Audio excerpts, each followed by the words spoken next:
Hey everybody, today on the 167, we talk about purity, and Cam airs his beef with Diet Dr. Pepper. It's going to be a good one. Make sure you stick around for the 167.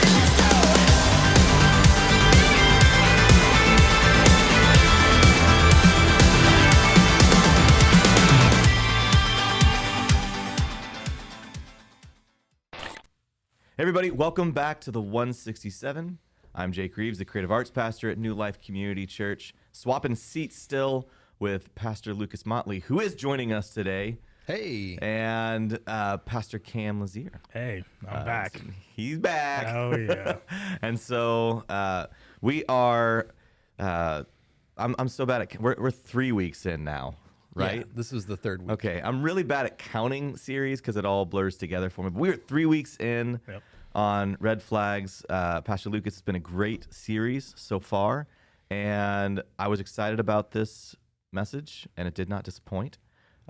Purity, and Dun, dun, dun. I know, to open, which carries a lot of baggage, but it's really an awesome thing as you kind of dug through. But I want to open with a little bit, you talked about, I love the definition that you gave, that purity is the lack of contamination, or, whatever.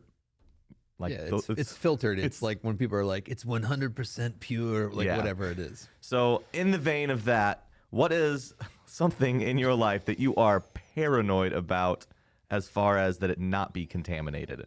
Like, even in the slightest. I just thought about pure honey. Side note, you said pure, and I was like, pure honey. I don't Pure know why. honey. Anyway. Sriracha honey. So, ooh. A little hot honey. Hot honey. Hot Yeah. honey. Honey. I don't know. Things that I feel are contaminated. I would say probably things that I drink. Not a big fan of drinking after toddlers. Well, so it's like one of those things where, it could be kind of on a sliding scale, because like I have a water bottle. I have like a Camel Pack water bottle. It's like a metal hydro flask type of thing. Okay, yeah. But it's got like the spongy top or whatever. So like it's just a little bit weird, because basically everybody in my family has a water bottle. And every time we go anywhere, I'm just like, hey, bring your water bottle, because if you're thirsty, you're thirsty. Like we try not to. It's ironic because I try and make sure that my kids don't drink a lot of soda. And so, it's like, okay, bring your water bottles with you and we'll take them. And then nobody brings their water bottle. Or I literally have kids that climb in the van. They're like, I got my water bottle. Dad, can I have a drink of your water bottle? What? You just had? And they're like, well, there's no water in it. And I'm like, Yeah. idiots. Yeah. Yeah. And so then it's like everyone in my family has a water bottle, and then I have a community water bottle, which is You're the well. yeah. And so like sometimes I just start to think about it a little too often, and it just grosses me out. But then like even outside of that context, no way. Like if you are like drinking a can of soda and handed it to me, I wouldn't drink out of it, because it's just weird. And like I read the statistic one time that the last drink of any like thing that you have in a cup is 99% saliva. Like it's 99% backwash. Oh, and I'm I've like, heard that. that's also why I don't ever finish a Mountain Dew. Because the last drink is just backwash. And so like, Oh, so no. I'm just super hyper aware of that, where it's like when Yeah. people are like, here, I had a drink of this water. Do you want to drink of this water? No, absolutely Yeah. not. Now, because Casey's always like, do you want my last sip of my Diet Coke? No, Yeah. I know. Who wants the last sip of any like can? That is. You might as well just have her like just like garlic, and then spit it back in the thing and be like, here, have Here you this. go. Drink I mean, it. it's something totally different if you're, if you're like, would you like the first drink out of this, and then I'm going to drink the rest of it, or Yeah. whatever. I feel like that's a totally different thing. At that point, it's then- like warm because it's been sitting out. And Oh, it's yeah. like, That's what I'm saying. Like, Let me offer you oh, this. this warm Diet Coke. I How hope is that you even like an it. offer? I don't know. What about you? What are you worried about? Two things. One is contamination of food, hot fruit in pie. ooh, haven't. I don't like Ugh. that. To me, that's a contamination when you put hot fruit in a pie form. That's me. That's fair. That's Okay. fair. So that's my side note. I don't understand, but that's fair. It's fair. This is what it is. I don't agree with it. I don't understand it, but I accept it. There you go. The Yeah. second thing, hygiene. For me, toilets. Okay. So like I have to understand, I have to know that it's been cleaned. Like I have to trust the people Oh. who've cleaned the toilet before I use it. That It's yeah. Yeah, like I think now that you're saying that, like I I cannot see the person that used the toilet before me. Nor do I want to. Right. That's Yes. worse. Right. And so am I fine like using just public facilities? I am. Oh, But- never. Oh, you never? I will purposely Hold it. I will hold it. I will be uncomfortable until I get to a space like if it's either like at church because I know people who clean toilets. Well, that's- my that's true. house, a family's house, my mom, my stuff. Really? But if it's like a random, no, I believe in will- the QT though. The QT is usually No, like that- for camp. I'll be TMI whatever it is at camp. I will hold it all week long. Oh, you're poor intestines, man. Oh yeah, it hurts. I Poor, will poor hold it. Why? intestines. Because the first, or at least you go the first day. Because if you know anything about summer camps, if you're a teenager you're watching, y'all are disgusting. But they don't clean the bathrooms That is really true. for the Yeah. entire week. So by Thursday, Friday, oh my gosh, the Yeah. toilets are gross. Wow. That's, Yeah, that just opened up like a whole other thing in my brain that I wasn't going towards. I was literally like, I'm not I don't want my food touching. guy. Oh yeah. Okay. Like, Yeah. and so, because it's funny, because even like if I'm eating Chinese food and I have rice and, whatever thing, I'm okay if it touches as it goes into my mouth. But like if the rice becomes saturated, I don't want it. Like See- if it like, That's crazy. But like, cause like rice is meant to be absorbed. But like you get people that it was like the KFC bowls where it was like potatoes and Oh, and- corn and, yeah. gravy. And Sarah, I'm like, oh. Sarah loves a KFC bowl, hardcore, and to me, it does not look good. I actually agree with So- that because like when you like if it's like a barbecue or like a summer cookout, it's always like you got the hamburger or the hot dog, Sure. and then you get like big baked beans. If you don't get the plate that's everything separated, your beans kind of like fall on. I your bun, avoid and you I get soggy avoid bun. beans for that exact reason. What are you doing having a backyard barbecue if you don't have the plates that separate things? Some people are cheap. I They, don't know. they just do the big the flat, big flat like, plate, and it's all just Let's And let's just be real here on the 167. You should have some cafeteria style plates at your house. you really you should. should, yeah. Like if you want to represent Christ well, I think you need some something to Zupal separate the plates. food. But Cam, your take like sent my brain down a whole other thing. But I'm not going to go there because we already went there. But no, that Anyway. So obviously, like we care about things being clean, being pure, being uncontaminated. And Lucas, in your message, you were setting up the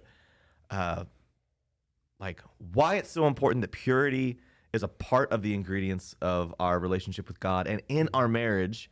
And you talked about the things that can contaminate it. And one of the things that I thought was interesting, just because it's something we use regularly, but if somebody didn't know, and that was something called Soul Ties. Oh, yeah. And so I thought that sounded like a phenomenal blues band. No, actually, be a soul, but Welcome, Soul Ties. no. I'm so sure I, there probably is. I thought we'd go a little further and have like, what are they? Good, bad? Is it a KFC bowl? Like, what is it? Oh.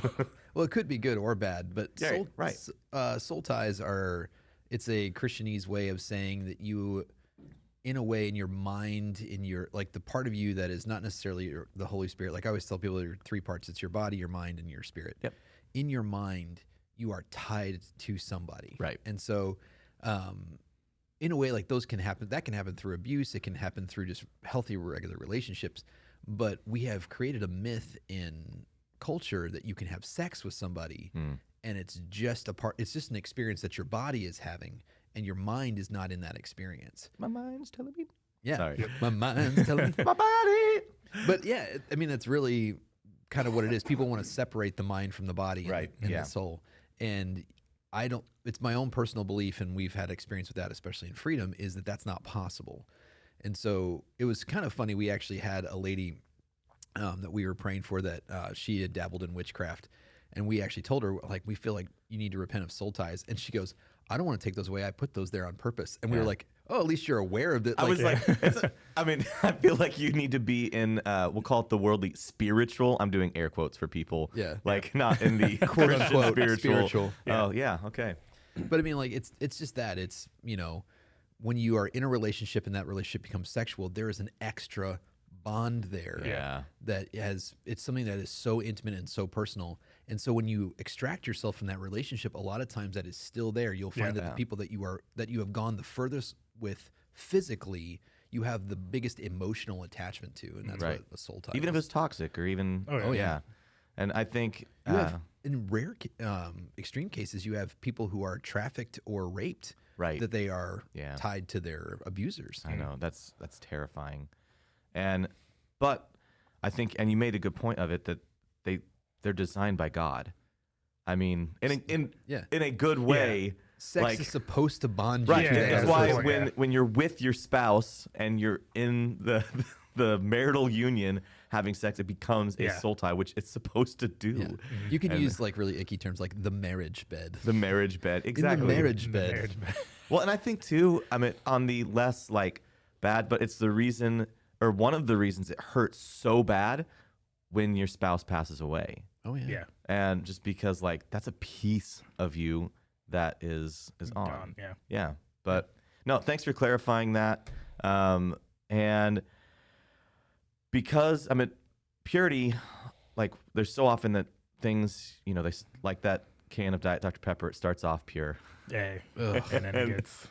But I'm gonna tell her no every single time now. no, this is the Sounds reason. big nice. No, Slap it out of her hand. I'm saving money. This is the reason that we as parents and just adults care so much about the next generation and want to protect them and want to guide them well. And so Pastor Cam, as someone with a direct line consistently with Gen Z, because are you actually on the like very front edge of Gen I'm Z? like I'm like between two. So I'm like You're I'm on like the split. Yeah, I'm Okay. like right at the beginning and right in the end of millennial. So I'm like a Gen millennial. Okay. Whatever you want to call it. So yeah, Gen- very front edge of it. So But- I'm even in it myself a little bit. But yeah. Sure. But as far as the ones you're pastoring and Yeah. working with, what are they just absolutely missing the boat on? Are there any things that this generation is doing a little better than others? Yeah. Like what's your perspective on purity in a whole sense Yeah. for Gen Z? Honestly, one of the things, and we do this every single year in our youth ministry, but we always have like a relationship series in February. We're actually kicking ours. It's called Basics because y'all stole red flags from us. Sorry. It's okay. How do you spell basics, man? BAE, like Bay. Yeah. before anything I else. love it. I love it. Six. I So. had Planning Center open and saw it. It just made me smile. Oh, so yeah, love go it. for it. So we're kicking that collection off this Wednesday. So if you're a teenager watching this and you haven't attended youth in February, it's gonna be fun. But every single time we do this, every single year, I always do like a Q&A. I've done it ever since I started being a youth pastor.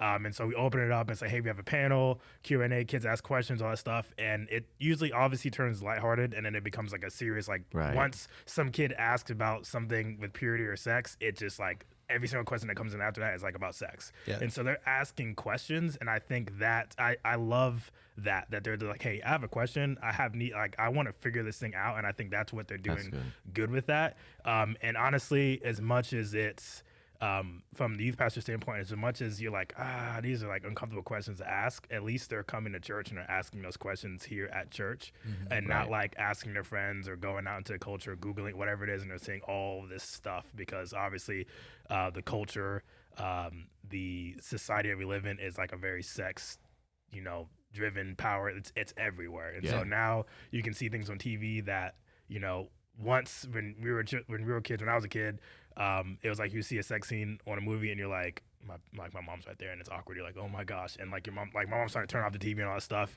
And now it's like you can watch it with your parents and kids are just like, Yeah. I've seen it. I know about it. It's whatever. Well, they have Like, access to hardcore pornography on Yeah. their phone. exactly. Like they can open up a Snap or go to the stories Right. and they're going to see, or TikTok and they're going to scroll up and then, there it is. Yeah. And even you have social media that has these, restrictions and guidelines. And then sometimes it's like, there's no guidelines now. And so people just posting whatever the heck they want. And now you're seeing it.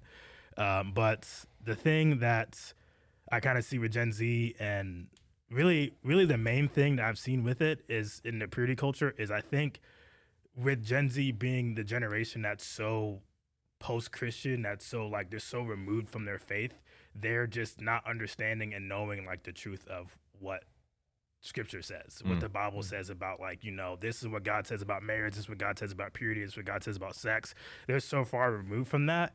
And I think a lot of it is because of, you know, you get, honestly, it's parenting, it's the previous generation. I'm not trying to, you know, throw shade on anyone else, but it's just like, you know, a lot of times the generation before them, their parents or whatever, just took the importance of faith out of their lives. And so they're growing up in a world that's like, oh, you know, I didn't grow up in church. I didn't grow up knowing the things of God. I didn't grow up knowing truth. And so I didn't know any better. I'm just a teenager full of hormones, and here we go.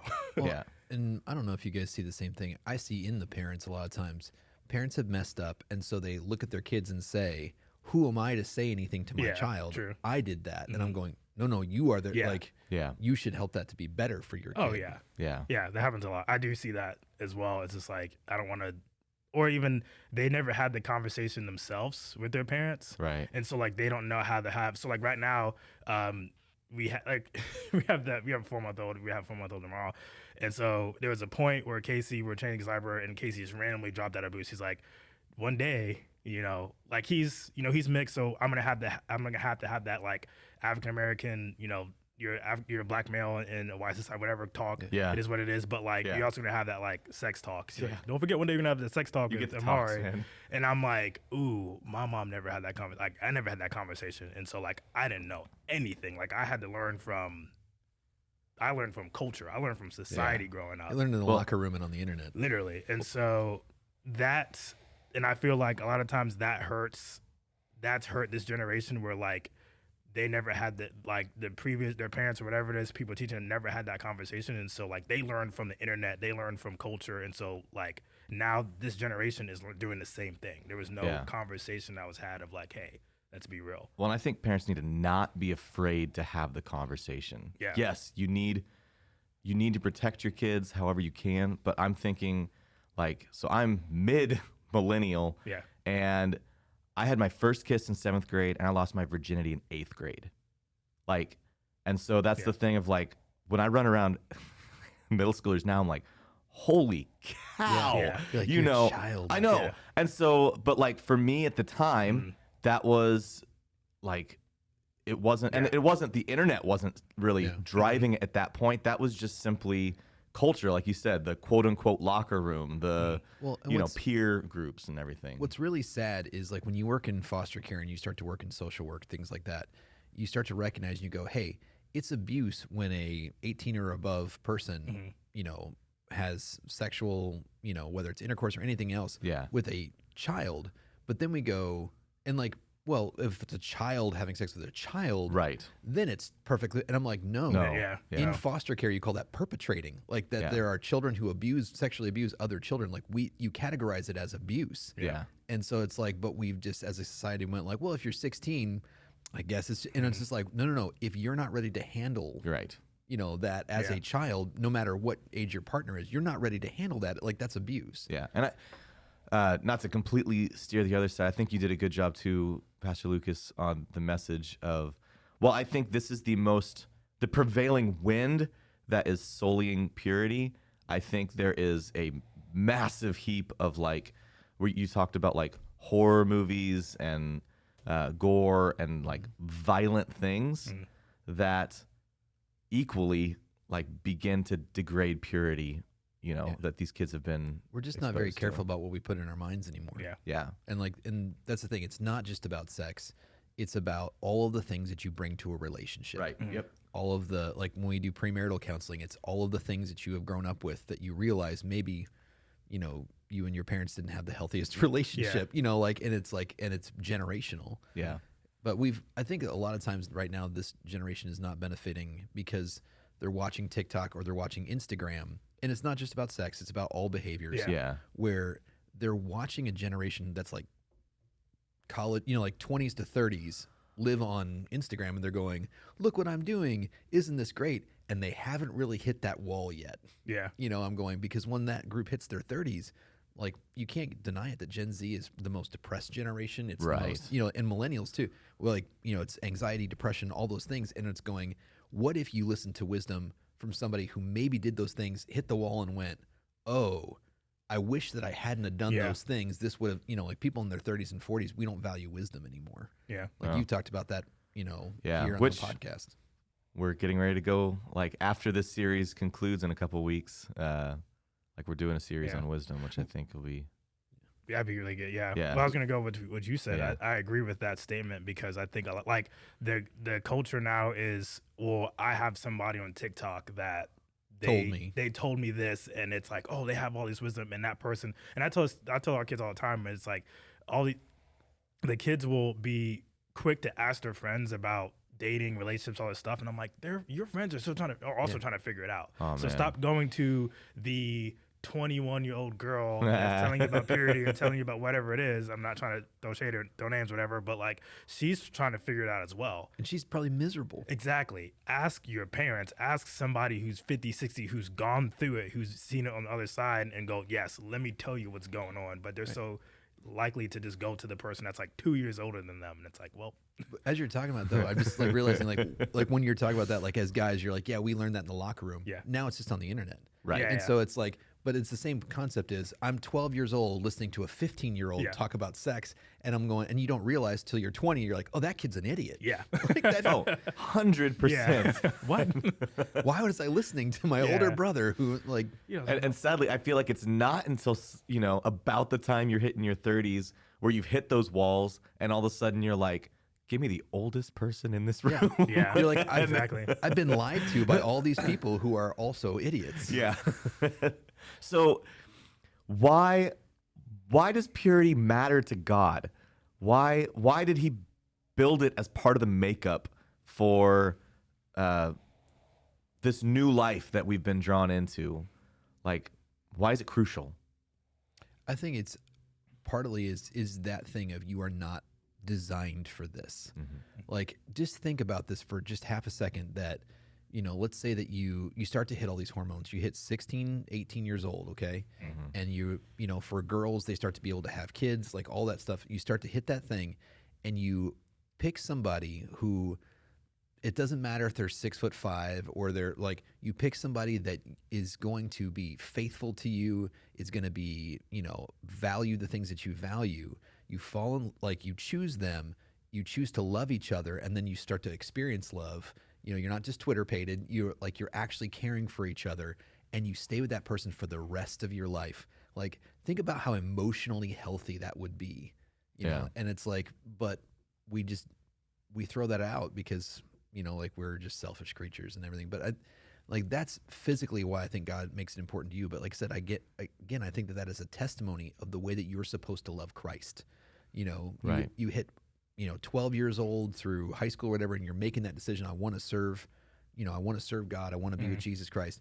And you just are, faithful to him for the rest of your life. Think about how many pitfalls that you would avoid, how much sin you would avoid, and that would just be fantastic. And then he comes and claims you as his bride, and then you get to live in heaven for eternity. Yeah. Like There's nothing lost. Yeah. There. But that's the thing is that we view losing out on sin as a real loss in our life. Yeah. Like that was the struggle for us. Like when we had our miscarriages, I was like, man, I believe that my two babies are in heaven. And I'm like, I'm sad that I don't get to hold them. And that's real. And I'm going, but also they don't have to endure, Sure. there's all of this stuff. They're just skipping right to the end. And I'm going, well, that's probably better for them in the end. But I miss them, I wanted to hold them, and I will someday. But I'm just sitting there going, that's our thing as Christians, is that we really view missing out on terrible movies and all that. We view that as missing out. Yeah. And not I don't need that because it's not pure in my relationship with Christ. Yeah. But I was gonna say, that was good. That was it was good. I was gonna say, why is purity so vital?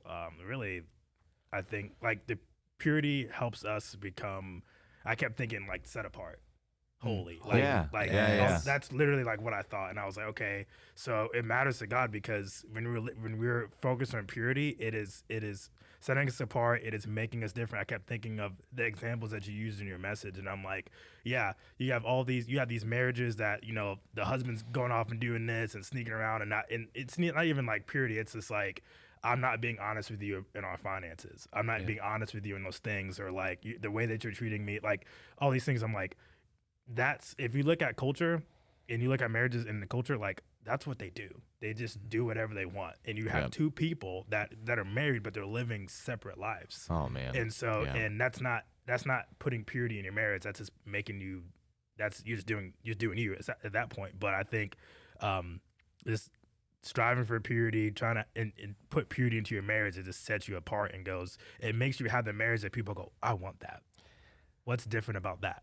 Now I feel stupid that I didn't consult you before I preached too, because like I feel like that's a really good, like click piece where it's like, you know, the equivalent of purity in your physical relationship is holiness. Yeah. I'm Yeah. like, oh, that is so good. I mean, because that's Dang it, I missed that. I hate when that happens. Yeah, like- oh, I should have said that.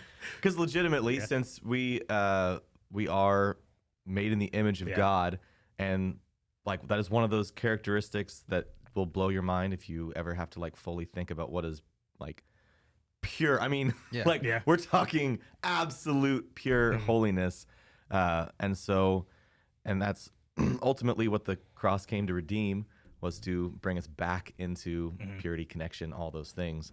And so Holiness. holiness. That's what I look for. So we got a couple minutes here to kind of wrap things up. So I thought just to sort of give final thoughts to people, encouragement to people maybe that think holiness, well, it's that Hey. purity. I know, interchangeable, baby. It's so good. That purity is out of reach for them, or people that are like, I don't know. I mean, we kind of touched on it. Like, is purity really worth it? And everything. So kind of parting shots there. Parting shot for that, I would encourage you, no matter where you are on that spectrum, if you're like, well, you know, I'm not a virgin. I'm like, it's never too late to start. It's never too late to, you know, Amen. there's stuff in my water. I'm going to pour it through the filter of, Hey. I can do that. And I would encourage you to do that, even if you don't believe in the spiritual experience of it as a survival technique, because there's so much out there for your mental, physical, and emotional health that is detrimental Yeah. to that. So even if you don't believe in Jesus Christ, I'm like, to avoid disease and mental illness, this is a key component. Yeah. No, I completely agree.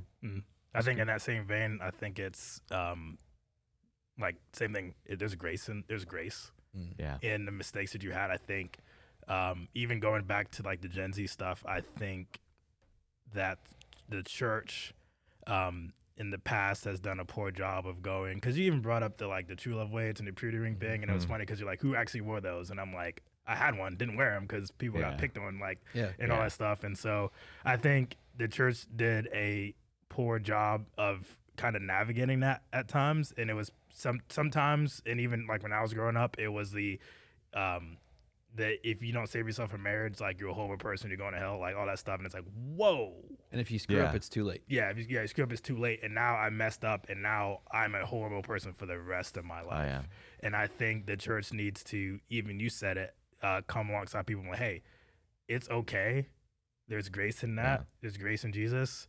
Let's work on getting that purity back. Like, let's 'Cause- work on this together, and let's come alongside of you and all that stuff. And I think that, Because they end up essentially like, well, I messed up, so what's it matter now? And then it just like blows the door Yeah. wide open, and that's really heartbreaking because it's not true. Like, Yeah, purity is something yeah. that you pursue. It's not just yeah, yeah. You either have it Because or you people don't. have it's not just the initial state Right. of Yeah, things. because people, I've Yeah. even heard people like they get like the spouse cheats on them and they're like, or somebody cheats on them like, oh, once a cheater, always a cheater. And it's like, well, Yeah. once you steal, you always gonna steal. Well, Yeah. what about repentance and heart Yeah. change? Yeah, absolutely. Well, guys, I appreciate the conversation today. I'm excited for the rest of the series.